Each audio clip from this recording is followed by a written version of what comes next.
Hello, and welcome to Yesterday, Today, and Forever, a virtual ministry of the Churches of Christ. It is our desire to present to the 21st century person the faith of the first century Christians.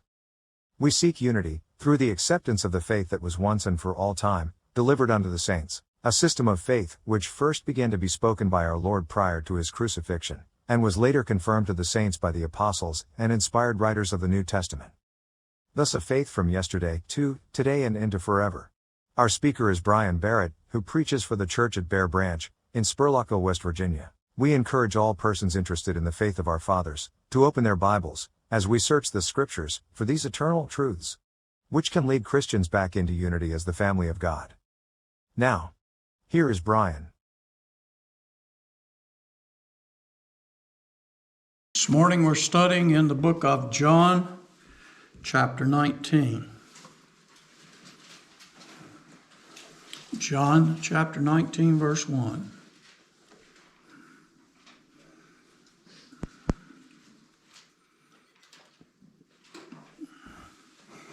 As we left off, we're in the middle of the trial of Jesus as he was passed that night from one person to another. John records primarily him in the presence of Pilate, but we know that we started out at the high priest's home, and then he was at Pilate. Pilate sent him to Herod. Herod sent him back to Pilate. And so there's not everything recorded here. John records the primary part of the trial of Jesus. Last week, as we were leaving off, the offer was extended to release Jesus to the Jews. One prisoner was released, and rather than choosing Jesus, they chose Barabbas. Now, the interesting thing is if this man was guilty of something worthy of death, that is, Jesus, Pilate could excuse him for that, and so it was possible, and that's what Pilate is saying. If he's done something worthy of death, I'm really not, as we look here, he doesn't really find any fault in him, but nonetheless, I release a prisoner, I can excuse that, and we can turn him loose. But they wanted Barabbas, and they continue to seek to put him to death. And as we come into the 19th chapter, after they had rejected freeing Jesus and asked for Barabbas to be released, it says, "Then Pilate therefore took Jesus and scourged him. And the soldiers platted a crown of thorns and put it on his head, and they put on him a purple robe, and said, 'Hail, King of the Jews!' And they smote him with their hands. Pilate went forth again and said unto them, 'Behold, I bring him forth unto you, that you may know that I have found no fault in him.'" As we look and as we think about the events, Pilate knew that the issues that Jesus had with the Jewish leaders had to do with envy, that there was a certain amount of jealousy in them that related to their relationship. And so here in the early part of chapter 19, as a way of trying to get around their desire to crucify him, Pilate orders that he be scourged or beaten with the whip, with all the different bits and pieces of bone and metal. And so in the book of Isaiah, many times we think about Isaiah chapter 53, but if we go back into the latter part of Isaiah 52, and I'm not going to necessarily go there today, but part of the prophecy of that part of the scripture was that Jesus' appearance was so marred that he was almost unrecognizable. after all the scourging and after the cuts, the whips, the bleeding, again slapping him in the face, bruises, swelling. They put the crown of thorns on his head. They hit him with rods, driving the thorns into his skin. And of course, we know what happens to the scalp when it receives just a small cut or a small injury. You know, the head bleeds. It looks like you're dying, and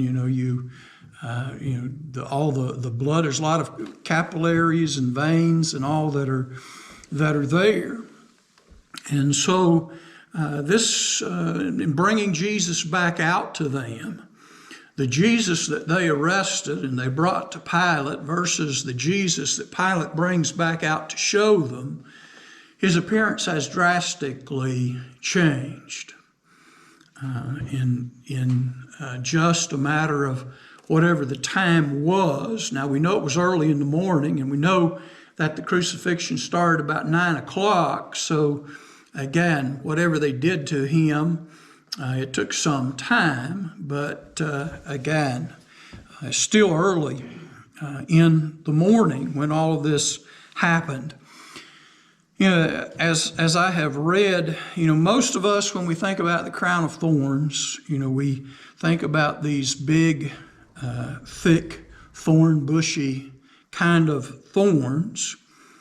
But I'm not really certain that that's what the crown of thorns was made out of. And neither are some of the commentators and writers. And those type of bushes were, in essence, something that you would root up or that you would keep away. It's not some decorative item to keep around. And so many of those, the kind of bushes that we think of as the crown of thorns being made out of, in order for them to have acquired that, the Roman soldiers would have probably had to have gone outside the city, and they would have had to go out into what we kind of think of as the country or the area outside the city to secure the kind of thorns that we think the crown was made out of. And there are others who speak about the fact that the Romans loved roses. One of the things that the Romans decorated with were roses, rose plants, rose vines. And of course, we know what is on a rose vine or a rose bush, and that is, besides the flower, what? Thorns. And so it would, to some, seem that it was probably more believable that the soldiers went out there and they clipped however many they did, but they, wrapped that into a crown and put it on his head. And that probably, at least for some, is where the crown of thorns came from. Now, you can take that as you will, but many who think about the history of the Romans and think about the time think it's more likely that the crown was probably made from a rose bush than a thorn bush that we normally think of as the crown of thorns. But either way, the point of that was that the thorns, whether they're thorns on a rose bush or an actual bush or thorn bush, tree, whatever, again, by hitting it, beating, slapping, drove those into his head.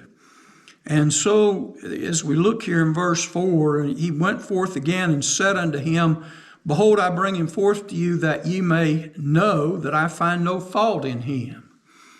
Now, if, you were, one of the ways in which Romans had to get people to confess to things was just the threat of scourging. Today we put people in a locked room. We keep them there 5, 6, 7 hours. We put sort of the proverbial thumb screws on them, and we just talk them to death.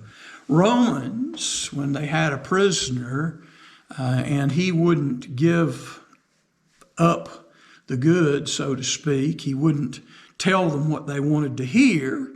One of the things they'd do is I'm just kind of paraphrasing, but I can almost see that Roman official sitting there saying, look, you can keep it if you want, but I'm going to tell you this. You got about 5 minutes, tell me what you need to tell me, or else you're going to be scourged, and I'm not stopping till I'm finished.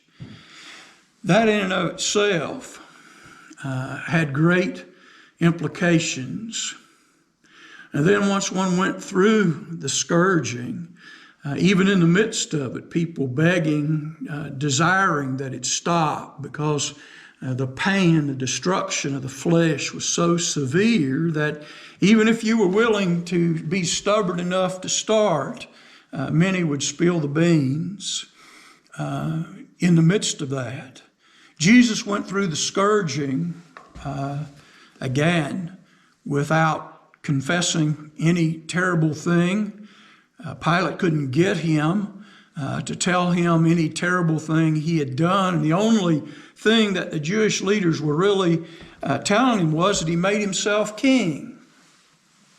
And so as we're looking down through here, Pilate comes out and he calls for Jesus to be brought back out to the porch. And remember, the Jews aren't coming in to the judgment hall because that's a Gentile place, and they don't want to defile themselves because they want to eat the Passover. They don't want to be deemed unclean. So Pilate goes back out and says, I'm going to bring him back out, and I want you to know I find no fault in him. And so in verse 5 it says, Then came Jesus forth, wearing the crown of thorns and a purple robe, and Pilate said unto them, Behold the man. Take a look.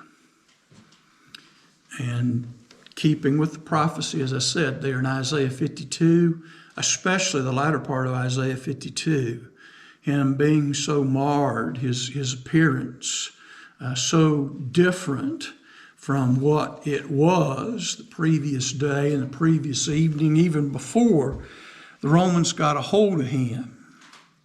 And so Pilate has him there standing before them. And, it took a lot out of you. The blood loss. You can imagine getting hit with a whip that has several pieces to it that grab the flesh and tear.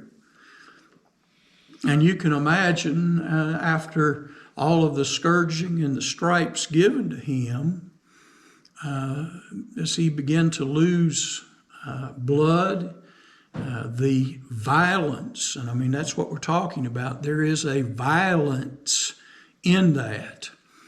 And so he was no doubt in a weakened condition when he stood there before them. And, again, we can only imagine what he looked like, and the movies can only go so far in trying to show us that. But it was Pilate's intent that in showing them Jesus, they would be so shocked and horrified at what he had done to Jesus that they would release him. And again, many people did not survive the scourging. Organs were damaged. Those whips and pieces of bone and metal would dig into muscles, and organs would be damaged as it wrapped around your stomach and as you pulled and ripped and tore the flesh. And again, I don't want to get too graphic, but many people, it is said, even died from the scourging. They didn't make it through that for the blood loss and the damage that was done to them at that time. And so Pilate gives them the opportunity to withdraw, their charges against him. Does anybody have anything down through verse 5? Any Questions, comments? Why wouldn't Pilate tell him to sit, they said, behold the man, why wouldn't Pilate let him, behold the king, your king? Well, again, he will, but at this point, the thing is, just look at the man. I mean, look at it's really a statement about, look at his condition, behold him. I mean, really take a good look at the state that he's in. This man is not in very good shape. So even at this point, Herod was trying to convince the Jews that he might not even make it from this. Behold the man, look at him. And so he's actually pointing out, how severe of a beating, and scourging, and treatment that he had received to that point. Okay. So in other words, Pilate could have had that done, even though it was prophesied that it would be done to him, had it done with the hope, like you said, that they would release him. Yeah. Without crucifying. Yeah. I don't think Pilate wanted to do anything to him, and he keeps moving up until finally he doesn't have any choice. He, as the person in charge, he could have easily just said, I don't find any fault on him, I dismiss the charges. But there's all these Jews, extra Jews in the city, and it's a powder keg. When all these extra Jews, there's the normal Jewish population that's in Jerusalem. And at times such as Passover, which was one of the mandatory feasts, the population literally went through the roof. People sleeping on the roofs trying to find a place to stay, as we've talked about. And so he has this crowd there, and it's early in the morning. You have to also consider that. This isn't, in the afternoon. They came to him early in the morning. And so what's going to happen as the day goes on? And so there's just a lot of things that we have to take into consideration. And this wasn't a time for, again, to set off a powder keg. And that's what could happen, whatever was going on. And so I think, that Pilate just, would, bring him out there, let him look at him.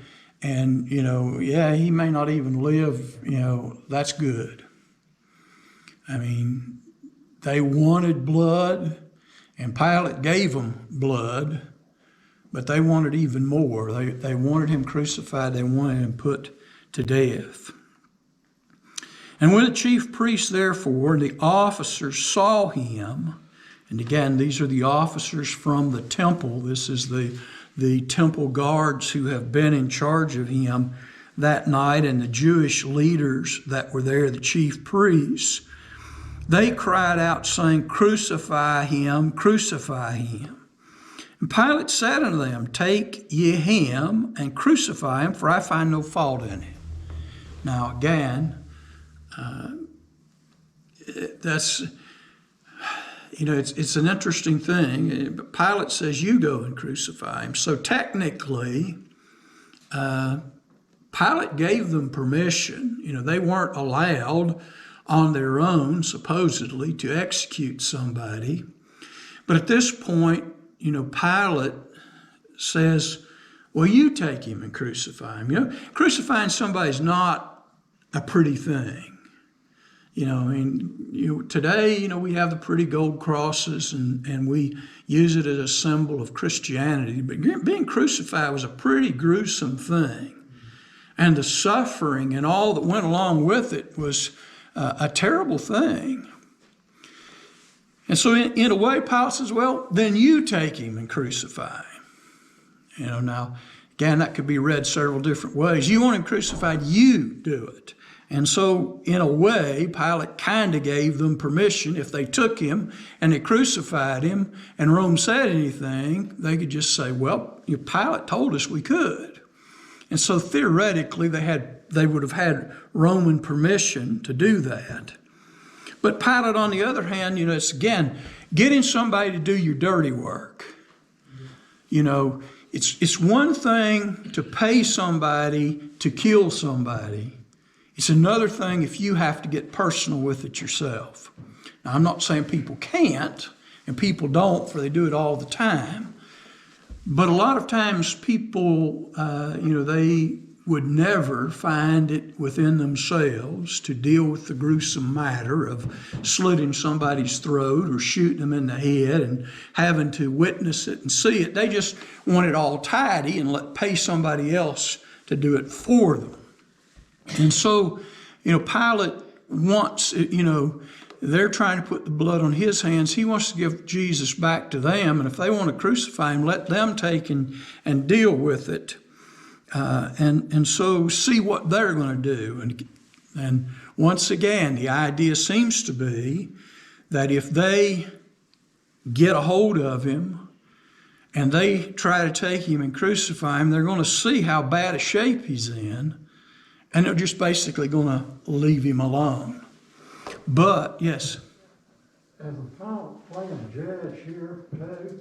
I'm sorry? Is the Pilate playing judge also? Yeah, Well, he... judge is crooked. Yeah, he has, as the person appointed by the Romans over Jerusalem, and he has authority to, under Caesar, crucify him. He has authority under Caesar to release him. But he's also looking at,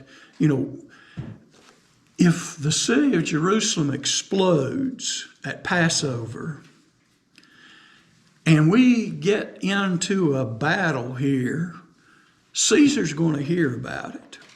And the one thing Caesar didn't like is, no matter which one they didn't like uprisings. And he didn't particularly like officials that were responsible for the uprising, because they should have took care of it before it got out of hand. So Pilate has pressure on him from his official capacity. He has pressure on him from the Jewish leaders. And John is very clear here when in verse 6 he says, the chief priests therefore and the officers saw him. They cried out, saying, crucify him, crucify him. Now in other places, we just hear about the people. The people cried out. But John is very careful here in giving us his history of this to make it clear that it was the chief priests, and that would fall under the realm of the Sanhedrin, and the other officers of the temple who were the primary instigators and the ones who did this. Now, they may have picked up some good old boys, as I call them and as we call them. They may have picked up a few good old boys along the way, some cronies that they could count on to vote with them. But again, John makes it clear that the emphasis came primarily from the chief priests and the soldiers, and these are the ones who had been, as we keep saying, up in their hidey hole plotting against Jesus for a long time. And so now that they have him where they want him and he's in the hands of the Romans, they most certainly don't want to say, okay, turn him loose. Because again, it's been bad enough between him and them. And after somebody ends up getting scourged and beaten and all, what's his disciples going to do? There's a whole lot of issues. There's been so much written and so much said. The crucifixion started at 9 in the morning and was done at 3 in the afternoon by our way of keeping track of time. But we could start talking at 9 in the morning and 3 in the afternoon. We could still be talking about all the various aspects that led up to the crucifixion, what was wrong with the trial, and there's just so many things. But John kind of cuts to the chase. He's done it all through the book. He's referred to the Jews, not as the Jewish people, but the Jews in the sense of these religious leaders that he was at odds with. When the Pharisees from the beginning heard that he made and baptized more disciples than John, it started going downhill. And again, when he went into the temple and he braided the whip out of cords and drove the animals out and overturned the money changers' tables and sort of went nose to nose and toe to toe with some of those there, it became an issue between them and Jesus. And so it has escalated all the way up to this point. And so they paid good money to Judas to betray him. They plotted and planned for a long time, and now that they have him in this position, they're not going to let up. And so they asked that. Pilate said unto them, Take ye him and crucify him, for I find no fault in him. Now again, that's at least twice here, plus previously when he's talked to Jesus. You know, I can't find any reason, no official Roman reason to do this. I can't. If you want to crucify him under some of your laws, you take him, you crucify him, but as for myself, I find no fault in him. The Jews answered then, We have a law, and by our law he ought to die, because he made himself the Son of God. When Pilate therefore heard that saying, he was the more afraid. Now, I believe Brother Greg brought up in last week that Pilate's wife had already warned him, that she had had a dream. She'd been troubled that night by a dream, and to be very careful, what and how he dealt with Jesus. Now, this statement that they make is a very powerful statement, and we hear it in the story of Jesus' crucifixion, and we hear it from the Jewish standpoint, but sometimes we don't really take the time to hear it with the ears of Pilate. Roman mythology, Greek mythology, is full of these demigods, children of Zeus and others who have brought half God, half man into the world. And so Pilate, he's already asked Jesus, Am I a Jew? I don't know your stuff. I'm not a Jew. I don't know your background. Not that much. He knew some things, but he's not a Jew. He doesn't have a Jewish background. On the other hand, Pilate has a Roman background, and he has the mythology of the Romans, the Greeks. And so the Jews bring a man to him who he's already scourged, and they said, now, he says that he is the Son of God. Now, think about that through Roman ears. What are you going to do now?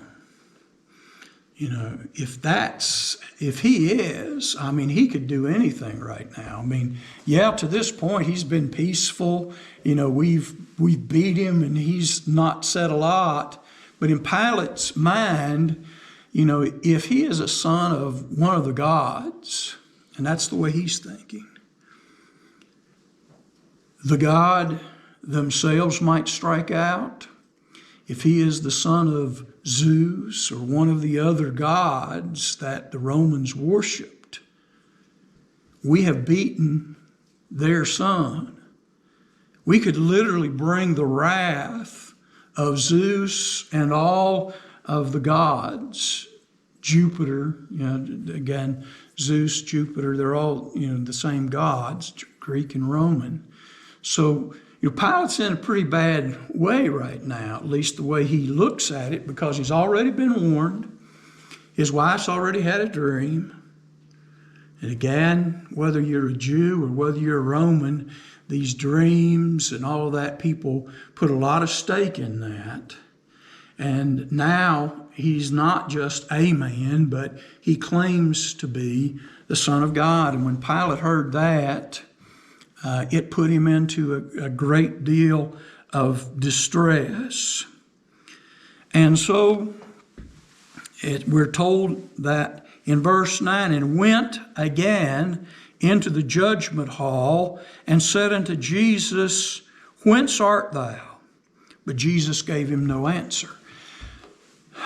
He has Jesus outside on the porch, basically, and he shows him to them. Now he takes him back in to talk to him privately, and he asks him a question. Where do you come from? Who are you? He's trying to get to the center of what they've been talking about, but Jesus gave him no answer. Again, sometimes not saying anything can be a whole lot more frightening than saying something. Pilate is afraid. Now he's trying to figure out, are you really a son of one of the gods? Where do you come from? Just remember, now to the Jews, Jesus of Nazareth is a big thing. There's many disciples who are following him, but Pilate's, again, that's a Jewish thing.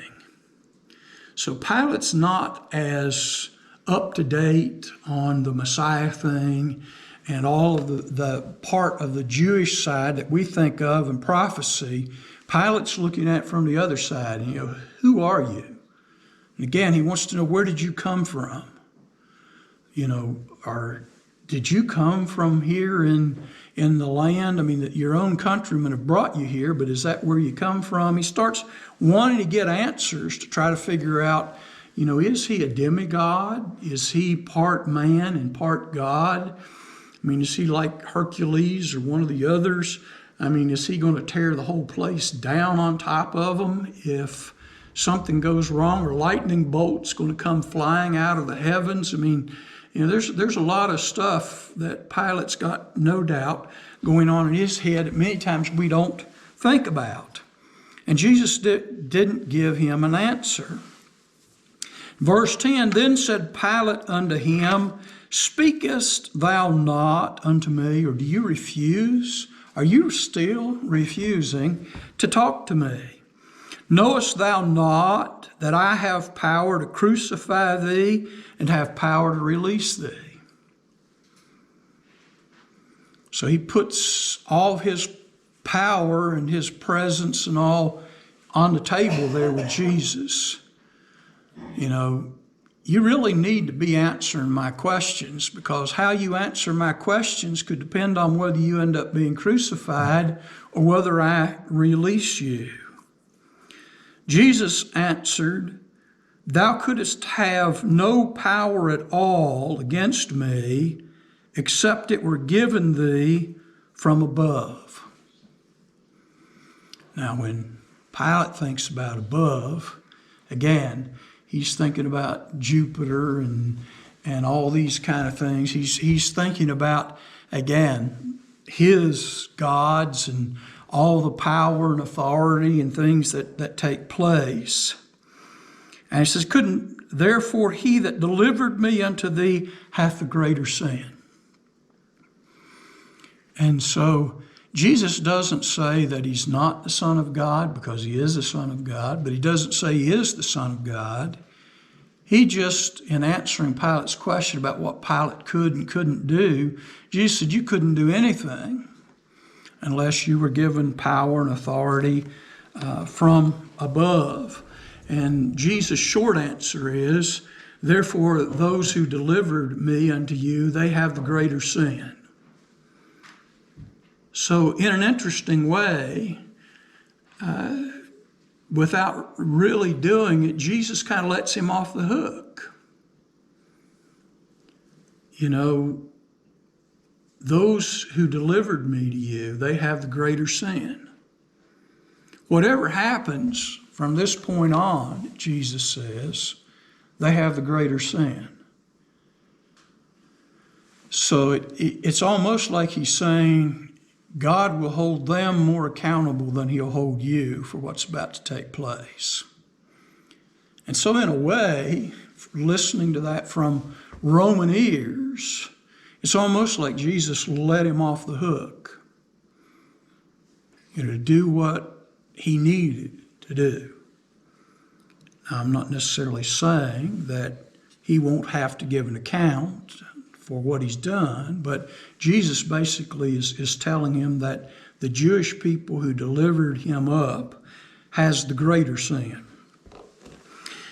And from henceforth Pilate sought to release him, but the Jews cried out, saying, If thou let this man go, thou art not Caesar's friend.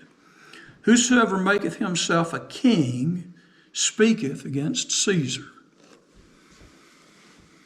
And so he tried every way, again, that he could think of without, again, this is the part, he could have just said no. And he could have said, take him in and, take care of his wounds. He could have done whatever he wanted to do. That's, again, where we're at. But in trying to release him to them, they cried out the more, and then they made that accusation.